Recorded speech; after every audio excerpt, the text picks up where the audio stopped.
We live. What's going on, YouTube? This is your host, Brandon B. Dixon. You're tuned into another episode of the Power of Ownership podcast. I got my special guest, Mr. Euler. Go ahead and introduce yourself and go ahead and give him your whole spiel. mini bio. Hello, everybody. My name is Euler Cardoso. I'm a wellness coach and a neuromuscular therapist.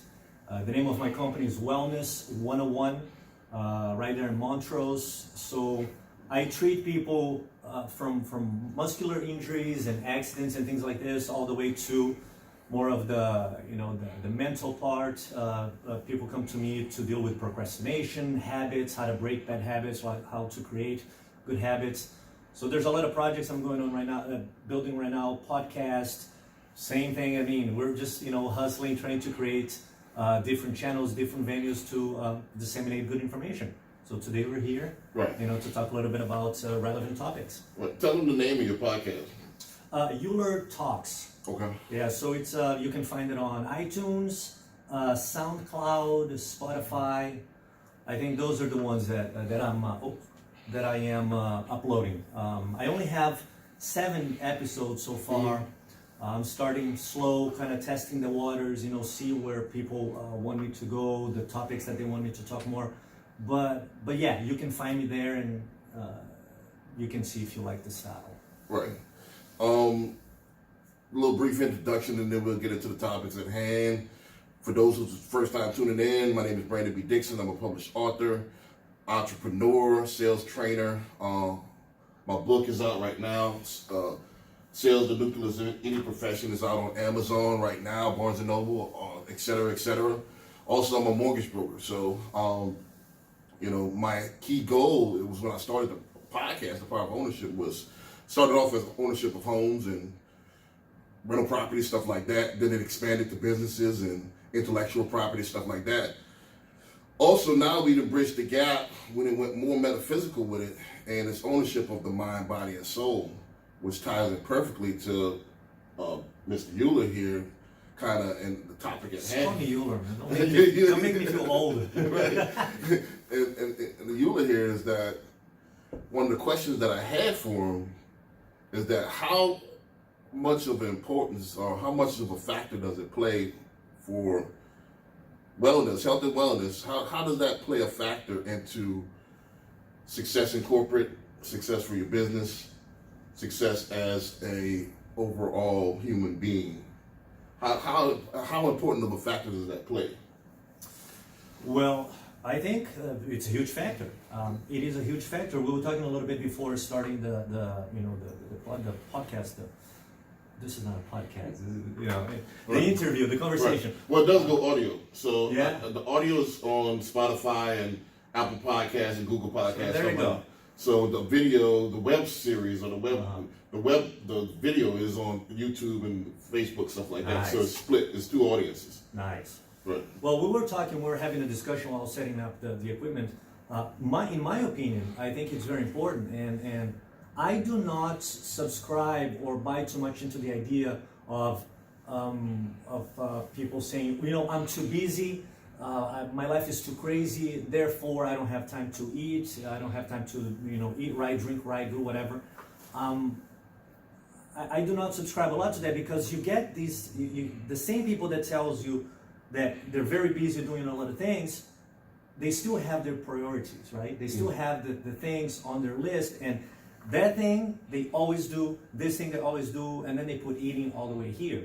So it's a matter of rearranging this priority list, and it can be done. It can be done. It's very easy for us to fall into this trap of the comfort zone. Like, I need to work more, sleep less. I don't mind about what I eat, and the body is an amazing structure. The body will sustain you for at least a period of time into the habit that you want, right? Until you start having heartburns, not sleeping well, panic attacks, anxiety, and all kinds of stuff. Right.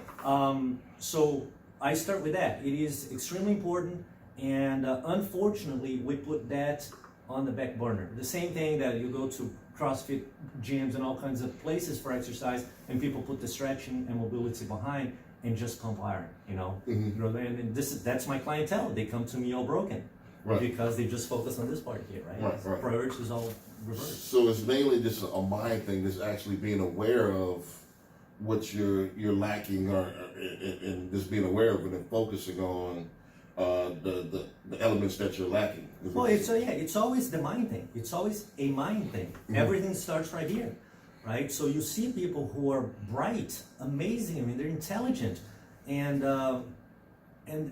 what they do. I mean, they destroy their bodies. Mm-hmm. And of course, this is a mind. They know that if I wake up in the morning and I have a chocolate lava fudge cake, whatever, Mm-hmm. and 3 scrambled eggs, they know which one is the most ideal to eat in the morning, but they still go for the cake, Mm-hmm. right? So, and that's the challenge for humans, to understand why do I want the cake? There's a lot of systems out there that want you to suppress, like you don't eat this, you have to eat this, count the calories, do this, but there's not a lot of systems, or there's not a lot of time spent on why do I want this, Mm-hmm. right? So, and that's where I enter, right? So this is my niche. I go like, okay, why do you think you're eating so wrong?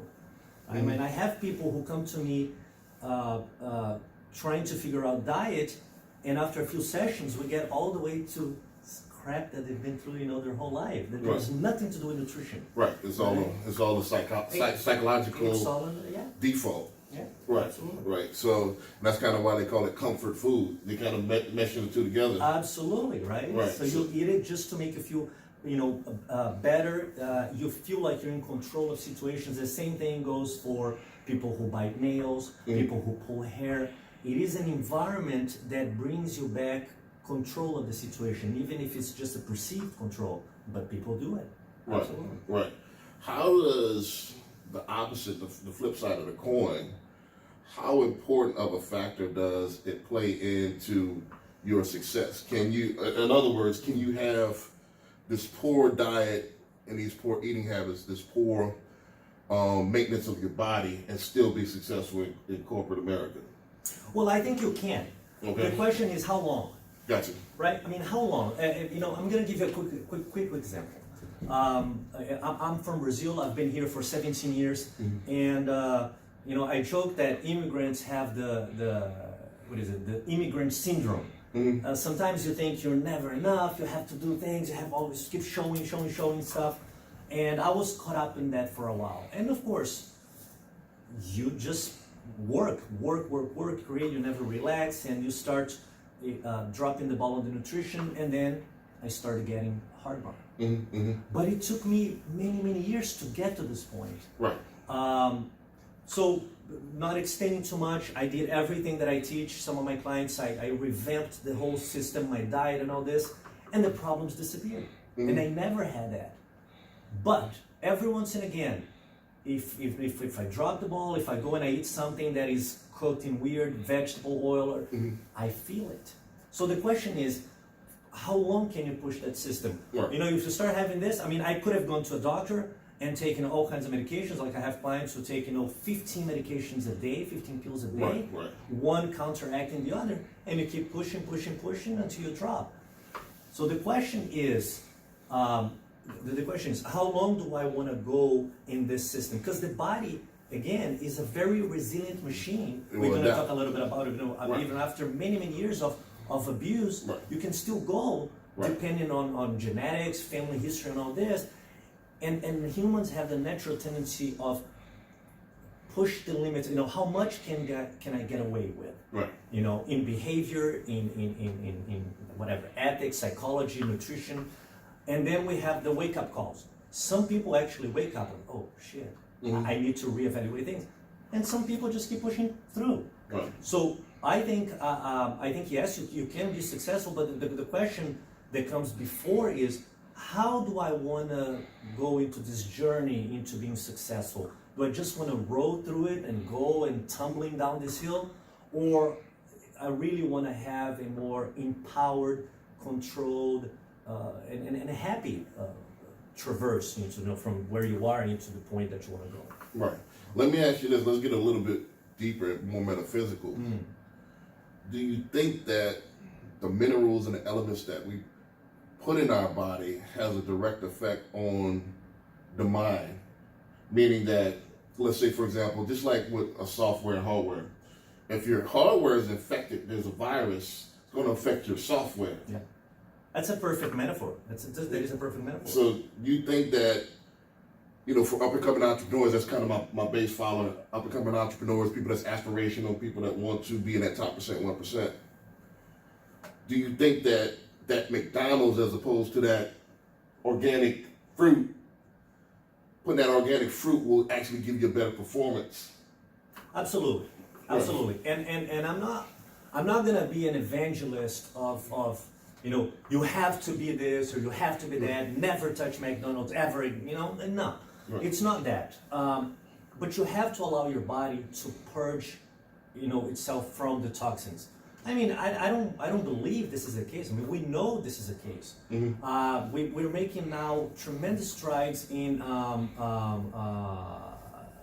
immunology, understanding the microbiome. Now we understand, for example, that all these good bacteria in our gut connect directly to our brain via the vagus nerve. Mm-hmm. We know this now. I mean, we kind of had an idea before, but now we know. Mm-hmm. So when you have those cravings for sugar, that's the bad part of the bacteria that really wants more acidity in your body. Connect and say, we want that. Mm-hmm. Once you turn that tide, you're not going to eliminate the bad bacteria because there's the balance in the microbiome. But once you start eating more of the fruit and less of the McDonald's, now you're bringing the good guys back to your gut. Right. And they do the same thing. I mean, one example, just do this. Start buying fermented foods, sauerkraut, kimchi, drinking kombucha teas. Okay. They are more or less an acquired taste. The sauerkraut, I love eating that with food, but the first time you put that, I go like, oh, wow. But you eat this, and the funny thing is, the very first time I ate that, it was lunch, 3 p.m. My mouth was salivating, thinking about that.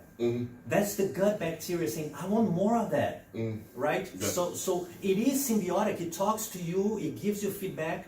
So absolutely, every once and again, you want to eat a burger or something like this, fine, live your life, live here, enjoy it. But if you do that all the time, you're going to tip the scale against you. And then now, going to your point, yes, it will impair the way you think about things, right? It robs you from clarity of mind. If you're always having sugar crashes, I mean, that's one of the problems right now with sugar hidden in products. You have that burst of energy, creativity, and blah, blah, blah, blah, you're working, and then boom, you drop. And then people, again and again and again. Right. This is not a sustainable way of carrying yourself, through the day, through the week. So absolutely, organic as much as you, and again, I know that we get into the whole foods, whole paycheck thing, Right now, even you go to Walmart, they have a whole section of organic produce, right? So the idea is to rid your body from as many chemicals as you can, not only, by the way, from food, but if you're a woman, makeup and all kinds of things that today we have better options. Right. I mean, I think a woman in average absorbs 3 pounds a year of chemicals, just in beauty products. Well, that's a whole can of worms that, my theory too, and I want to give a personal spin on what you just said as well, but first thing, my theory is, I think a lot of the chemicals that, women put in their hair goes directly to the bloodstream. No, but absolutely. And then what happens is that a lot of them be imbalanced, and they think this is normal behavior, and you're really chemically imbalanced because of those chemicals that you're putting in your hair. So, and it all goes back to, we really, just the metaphysical, we really are convinced that this is real, and we're impairing our greater judgment of the mind. So we don't even know what we're putting in our hair, and we put in our hair with the thoughts of to look good, and that trumps everything else. Yeah. As opposed to taking care of the actual temple. Yeah. So we're kind of taught and socially engineered to think opposite. Instead of, all right, what am I actually, understand that this is the bloodstream, what am I actually putting in my hair? And research that. But instead, our mind from, hey, this is going to make me look good, let me go ahead and do it. I don't care. Same thing what you would say with eating, this satisfies my hunger, I don't care. Yeah. It's that deceptive intelligence that we're kind of socially engineered to cater to. Well, I mean, we have some of that, Brendan. You know, the limbic system, the reptilian, you know, brain. It is in us. This is why it's ludicrous to say, okay, I'm gonna stop doing this, or I'm gonna stop eating that, or I'm just gonna eat this. The limbic system, the reptilian system, only thinks of one thing. You know, I need this immediate pleasure. I'm hungry, I need to eat. You know, I'm horny, I need to have sex. You know, I'm cold, I need to have shelter. This is basic, everybody has it, and nobody can escape that. But then you can perfect that by, you know, higher consciousness and, higher a self. better way, higher self. Right. You can go about, okay, I'm hungry, but there's ways of doing this. Right. The beauty thing is a fantastic topic because it's totally constructed, right? So we create a system of, okay, this is the perfect women, this is the perfect man. There's a brand, for man deodorant. I'm not gonna say, I don't say the name, but it's 3 letters and it starts with A. Right. You know, it's a deodorant. It is one of the most damaging deodorants. And you can go online and you see all these classifications. It is horrible. Right, exactly. So what are you gonna do? Stop wearing deodorants? No, don't do that. I tried that. You know, for a while, it's horrible. You know, you deal with people, they can smell you. Right. And then I tried natural deodorants, and then you would burn my armpit, whatever.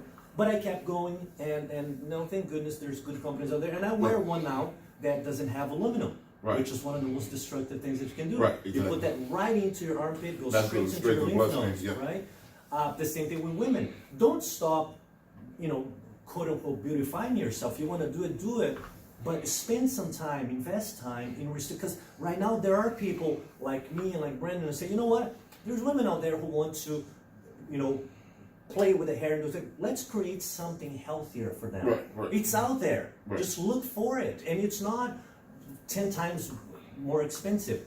But then you have the power of marketing. We were talking about this, right? And the stories are so compelling that instead of going to Brendan's product, you go into the big one, like the big players, and honestly, they don't care, you know. And Right.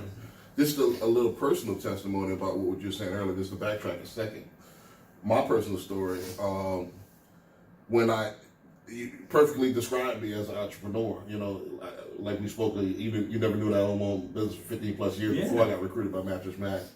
In my video store, I used to struggle to stay awake because, you know, I would sleep. You know, I was into that whole vampire life thing. I sleep when I die. You know, I love that. People say, I'll sleep when I die. Like, right, yeah. And the whole thing is that you almost will. You know, and just to give you a quick story, let's start from the beginning. First, I was doing the vampire life with eating bad. Leave the store, you know, people that know me, my store would open at 10 a.m. and I would stay open until 5 a.m. I have 5 hours, and I would go to the gym and probably sleep for like 3 or 4 hours.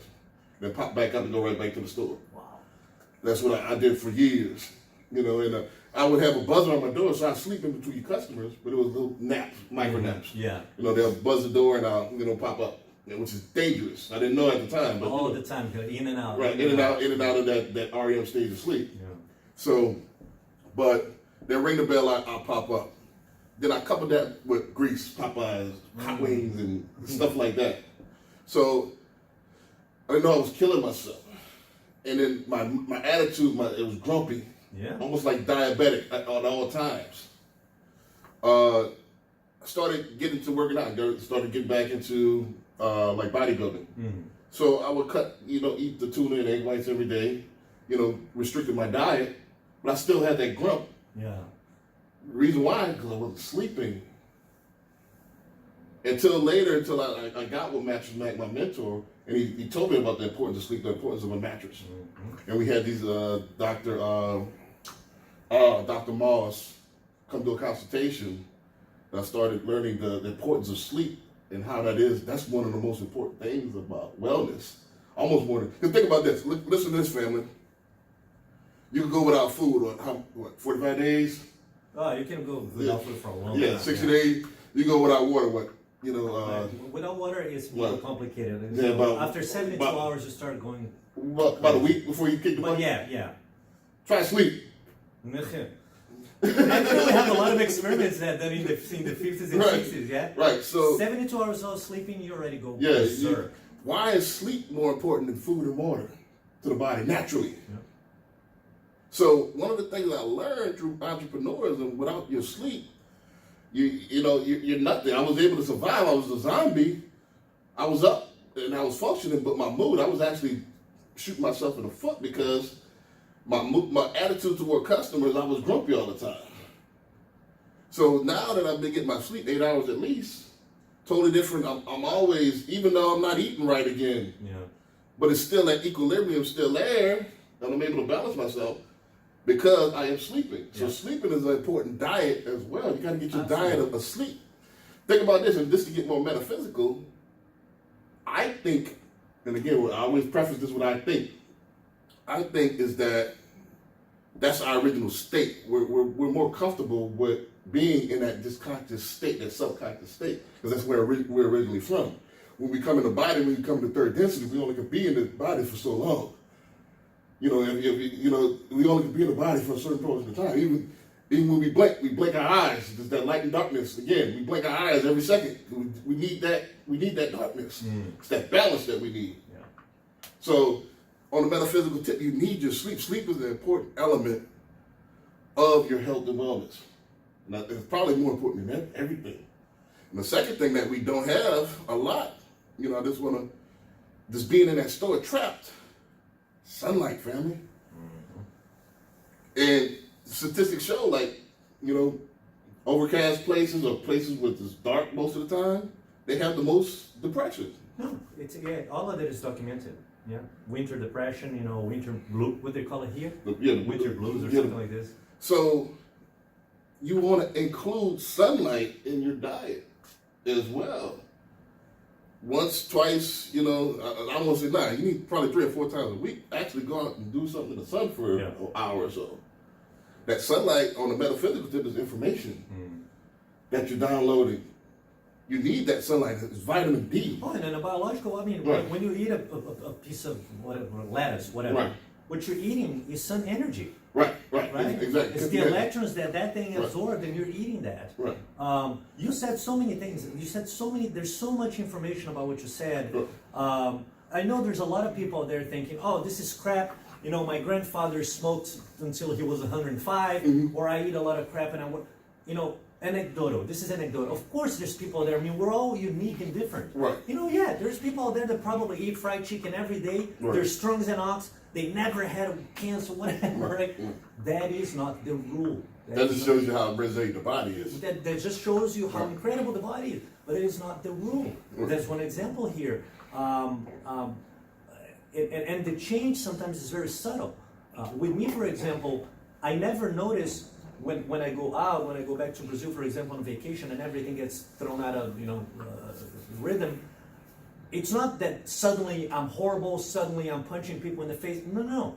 The change is very subtle. And people tell me, some of my clients say, I went, for example, 30 days without eating red meat. And I did not notice a lot of difference.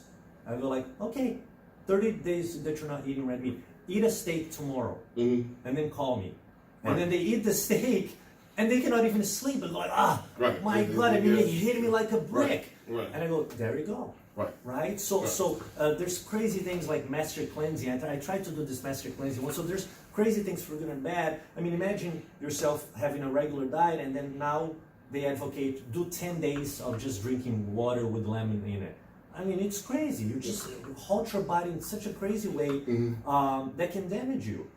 The sun, you said the sun. How is it possible that we have now an epidemic, quote unquote epidemic, of people low in vitamin D3? Well, be inside all the time. Just be outside, walk a little bit. But yes, we tend to retrieve more. We live in a very individualistic society, sociologically speaking, right? You don't need to leave your house. Uber Eats. You order everything. You're closed via Amazon. You don't leave the house. You don't have to be. You're social via social media, which is your avatar. So if your avatar looks good. Right. Well, we taught in this particular system to live a vicarious life, a secondhand life. Yeah. So we watched instead of I talked about this in my podcast last week. We taught instead of going out there and building your own building, we taught that we fly and go look at building somebody else's building. We watch other people at work doing sports. That's their job. We're watching them and marveling at them. You know, we watch other people live their like reality TV. Yeah. You know, so that's why it's an increase of depression. Yeah. Because we're not actually doing something. When that sun hits you, it gives you that vitality of I'm alive. Yeah, we're living in a time. I call it like we suffer of comparison syndrome, right? Mm-hmm. You know, let me see what Brendan's doing. Man, he's doing so well. Fuck, my life sucks. Why am I not? Right. And then we obsess about him, and not about what you can do, right? About what you want to do, about what you're capable of doing. And when we have, of course, there's a lot that goes into it. How you were raised, what you heard your whole life. I mean, my whole life in Brazil, I heard that money is bad, rich people are bad. Mm-hmm. You know what I mean? Like, if you were rich, therefore you probably screwed some people along the way. Right. And that's one of the things I want to break down in the Power of Ownership podcast. This is very important. Like, right. Your podcast is very important because it tries to deconstruct that myth. It's a right. myth. It's a lie. It's a lie. Right? And but also, what is the danger? Like the flip side of that is the idea that in order for you to be rich or achieve something or some level of success, you have to kill yourself working. Right. I mean, this is also a myth, right? Exactly. This is like a Calvinist idea that we inherited, like, oh my God, yeah, you have to work all the time, sleep as little as possible, hustle. I personally disagree with that. Right. I believe that the universe has a sort of like a natural rhythm for things. But circadian rhythm. Yeah, but you're gonna just sit on your ass and wait for things to happen, right? But everything needs to be respected. You know, what you eat, how you rest, right? You need to pay attention to this. I remember when I went back, I decided to go back to school at UH, and I studied philosophy, sociology, and psychology. Mm-hmm. And one of the papers at the time I wrote in one of my philosophy classes was about this concept that I did not know existed in Brazil. I came here, called Sunday Fun Day. Mm-hmm. And I said, well, what a fascinating thing, right? Because you work like crazy from Monday to, let's say, Saturday, right? Mm-hmm. And then you have this one day that it is designed for you to reset, calm down, think about your life, think about where you're going, where you are, where you want to go. And you pick that day and you go out and you drink all day long and you party. So we are addicted of being occupied, stimulated all the time. One of my mentors told me once that you cannot grow your business if you're busy in your business, right? If you're busy doing things, you cannot stop and strategize and see what you're doing. Right. You cannot evolve as a human being, either physically, psychologically, emotionally, spiritually, if you were busy living a crazy life, right. Working from 8 to 10, right. And Sunday, when is the time for you, maybe you can go to a park and sit down and go like, okay, where am I in life? Is this the path that I want to? Well, if you waste that time outside again going crazy and having fun because you need it, because you deserve it, like I hear people talk about, oh, I deserve, I work like crazy, right. That time, that downtime is very important. And I wrote a whole thing on it, and I cited papers and all this.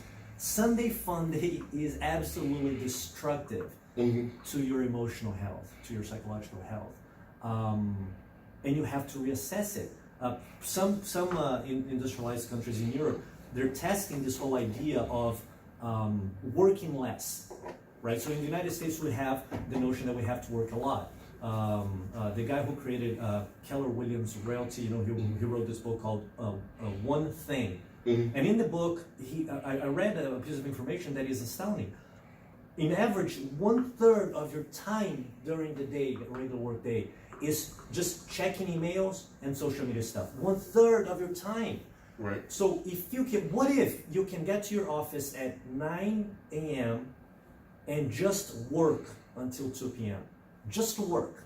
Sit down, boom, put the blinders here and work. And that's what they're doing, for example, in Germany now. And the numbers are interesting. Like for 5 hours a day of committed, hyper-focused work, they're producing as much as we're producing in 10, 12, 14 hours a day, right? So how is that possible? Well, focus, right? So you sit and you work, right? Instead of checking the emails, So strategy. Once you have a strategy on how to do things, and your whole podcast, your whole system is about this, it's a strategy. Right. How can you do this? How can you evolve that? Once you have that in place, suddenly the fog disappears, right? The curtain is pulled. Start firing on all cylinders. Yes. Right. Yes. Yeah, that's a perfect cap to what I was, this point, and I want to bring it to a head before we, segue to the next point or the next question is that, yes, balance, that's important. Also, strategy. Strategy wins. So strategize yourself, compartmentalize your day. Yes, I need that 8 hours for sleep. And strategize how you could organize your day to actually optimize performance. When I was just working, and just focusing on stretching the hours and doing it all myself, that's when I was able to do it, and I trained myself to do it. But how effective was I? You're always on the surviving instead of the thriving mode that you want to be, right? And you're in that reptilian brain, again, like you said earlier, and it was hard for me to get in my higher self. And that was the grouch. So if you strategize, and I know it's hard, especially when, and it's a whole different point, but I just want to put that out there, especially when you're like myself, and it's hard to trust people to do it, and people don't want to put any effort into your dream. So it's hard to find people to delegate that work to. So sometimes you're pushing that corner where you got to do it yourself. But you got to strategize a little bit better. Yeah. And strategize to eat well, strategize to sleep well, strategize to get that daily dose of sun, and strategize because this is another point of that cap is that your business will never outgrow you. So if you're not growing, your business is going to stay the same. Yeah. So you need that time, like you said earlier, just to cap it off. You need that time to reflect. That hour or so a day to reflect. Where am I in life? So you can grow mentally, because remember, matter follows mind. So once your mind is, you got to have that time to reflect. When I was just starting out in entrepreneurialism, I would work until I crashed. Literally, I forgot when I would wake up when the customer buzzes the door. I forgot, like, damn, when did I sit down to go to sleep? So that's dangerous. As I start reflecting, I had time after I sold the business. I had time to reflect. Like, damn, I'm reflecting. Damn, if I would have did this, I did that, I did that. I could have did it, a whole different way. I mean, optimize my performance. Probably already being a billionaire, by this time. If I would have did things strategically, but when you're in it and not reflecting, you're just going. You're in that reptilian brain, like you said. Yeah. Great segue for my next point is that for those that's later on, and first of all, I want to preface this with this, family. It's never too late. Never too late. Yes. Just because you're up in age, and we've been conditioned, especially our people, to think that if it's not instantaneous and you're not instant stardom, instant millionaire, it's not for you. False. Just like when when you're a baby and you're walking around, the first time you hit your head, you don't start, all right, I'm not walking again. You got to keep on going. So if you're 40, 50 years old and you've been doing the wrong thing, you've been working a menial job, you tried entrepreneurialism, it failed for you, you've been drinking for 40 years, you're a drug addict, you're addicted to whatever, you're addicted. How can you now change the tide, switch, reverse courses, and come on this side? How can we do that? What's some of your techniques and some of your tips? Let me just say something following this, because this is very important for you, family. Right. It's not supposed to be easy. It was never supposed to be easy. This is a creation of man, right? This idea that it has to be easy, it has to be fast, right? It has to be immediate. Right. It was never supposed to. The whole developmental process, using an example of the baby walking, it's supposed to be hard, right? Right? Otherwise, everybody would do it. And the other point to consider is this: life as a whole. It doesn't matter what you believe in, doesn't matter what your religion is that life is comprised of these moments. You start a phase ended, another phase started, another phase. I mean, I'm gonna turn 42 right now, and we were talking before. I'm just realizing how important this is. This whole social media and digital age. I mean, I was very technology adverse. And then I realized I will either adapt to it or I'll be eliminated. Right. Right. Yeah, absolutely. So now I'm spending the time buying the books, taking the courses. But once you change the mindset that this whole thing is crap, like I'm too old, it's too late, then that's it. I forgot his name. He wrote a book. I think it's called 20 hours or something. He wondered, like, people say, oh, it'll take forever. This will take too much. And then he said, what can I learn in 20 hours? Mm-hmm. And then he started doing, he do 1 hour a day, so about 20 days. He learned how to code, he learned how to play ukulele, he learned how to sail, right? Of course, not professionally or proficiently, Right. but in 20 hours, people, you can learn so much about whatever. Right. Right? Right. And then it is a good experiment, and then you go like, wow, my God, if I can do this, what else can I do? Right. Right? So Right. I just wanted to say that. What was your question again? The question is, how can people that's 40, 50 years old doing the wrong thing, you've been drinking all your life. Okay. You have bad habits that Yeah. you can't, quote unquote, in your mind, you can't kick, but you're aspirational. Hey, I want to own my own business. I want to change. I want to start doing the right thing. What's some of the tips to reverse that speeding car and like go the opposite way? That's a great question. That's a very great question. Let me start with the physiological part first. Like I said, I'm 42. I remember very vividly in my mind when I was in third or fourth grade in Brazil, and the science teacher talking about smoking, for example. He said, nowadays we know that if you smoke for 10 years, your body will need 3 times that to clean itself. Mm-hmm. So if you smoke for 10 years, you would need 30 years to go back being clean. Nowadays, we know that that's not the case. Mm-hmm. You can smoke for 40 years. In 3 years, if you stop, that's how resilient and amazing the body is. Like, if you don't get in the way of your body, right. It knows what to do, right? Yeah, it's the same thing with alcohol, it's the same thing with heavy drugs and all this. Having said that, again, we talk about everything starts here, right? Mm-hmm. So if you manage the whole physiological part, okay, I turned around how to eat and how to drink and all this, and I feel better, I feel more energized, mm-hmm. Enthusiastic about life and motivated. How do I go about this? Well, now we get into the realm of strategies, right? Because a lot of people put emphasis on motivation, and that's a little bit dangerous, because if you're an idiot and you take a motivational course, now you're a motivated idiot. Right. Now, right. And if you have money, you're a motivated idiot with money, right. So you can do way more destructive things. Right. Strategies. Well, the old adage, Greek adage, know thyself. You have to spend time with yourself. I'm not opposed of looking for help, a coach and a therapist, but you need to understand where you come from. You come from an abusive household, mm-hmm. right? An abusive father, or lack of father figure or mother figure. Mm-hmm.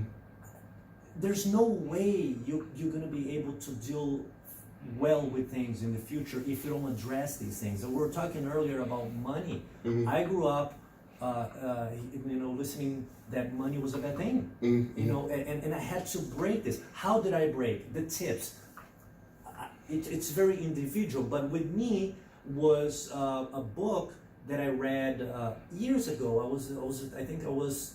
Which is funny, people will laugh this. I was 13 and I read a book of Dale Carnegie, mm-hmm. How to Win Friends and Influence People. Yeah. There's some nuggets there that are very good, and a lot of things that is just nonsense, but that piqued my curiosity. I'm like, well, we're talking about curiosity, insatiable curiosity. Right.